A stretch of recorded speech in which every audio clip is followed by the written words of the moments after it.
ତମ ନାଁ କଣ? ମୋ ନାଁ ସତ୍ୟଭାମା ସେଠି। ଏଟା କୋଉ ଗାଁ? ଏଟା ଡାମଣି ବୃନ୍ଦାବନପୁର। ଏଟା କୋଉ ଦିନ ଏଟା ହେଲା? 30 ତାରିଖ ଦିନ ରାତି। ଏ 30 ତାରିଖରେ? ହଁ, ବର୍ଷା ପବନରେ ଉଡ଼ିଗଲା ଆଉ। ତମେ ଏ ଘରେ ନଥିଲ? ନାଇଁ, ମୁଁ ସାରି ଯାଇଥିଲି ପୁଣିଆ ଘର। ଏଠିକା ସରପଞ୍ଚ କିଏ? ଏଇ ଗାଁ ସରପଞ୍ଚ ଗୌଗୁଗା। ସରପଞ୍ଚଙ୍କ ନାଁ ଜାଣିଛ? ତାଙ୍କ ନାଁଟା ମୁଁ ଜାଣିନି। କହିନ କୋଉ ସରପଞ୍ଚକୁ?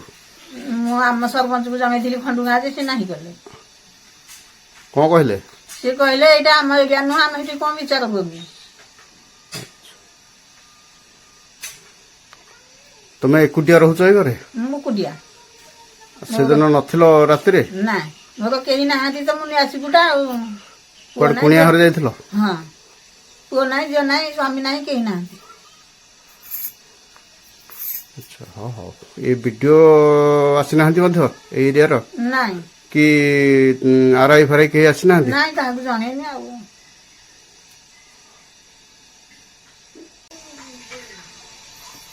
ତିରିଶ ତାରିଖ ରାତିରେ ମେଘ ପବନରେ ଏ ମାଉସୀ ଜଣଙ୍କର ଘର ଛପର ପୁରା ଉଡ଼ିଯାଇଛି।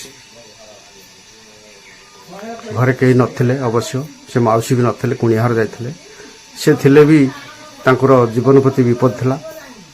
ତେଣୁ ଦେଖନ୍ତୁ, ଏ ଘର ଛପର ପୁରା ଉଡ଼ିଯାଇଛି, କେହି ନାହାନ୍ତି। କୌଣସି ସରକାରୀ ସାହାଯ୍ୟ ଏପର୍ଯ୍ୟନ୍ତ ଆସିନି, କି ସରକାରୀ ଲୋକ କେହି ଏପର୍ଯ୍ୟନ୍ତ ୟାଙ୍କ ପାଖରେ ପହଞ୍ଚି ନାହାନ୍ତି।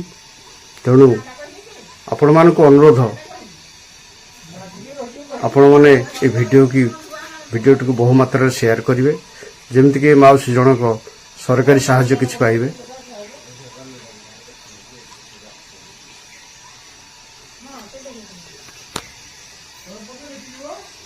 ଦେଖନ୍ତୁ, ଏ ଘରର ଛପର ପୁରା ଉଡ଼ିଯାଇଛି। ଗୋଟେ ଫ୍ୟାନ୍ ଲାଗିଥିଲା କୋଉ ଉପରେ ଯାଇକି ଲାଗିଛି।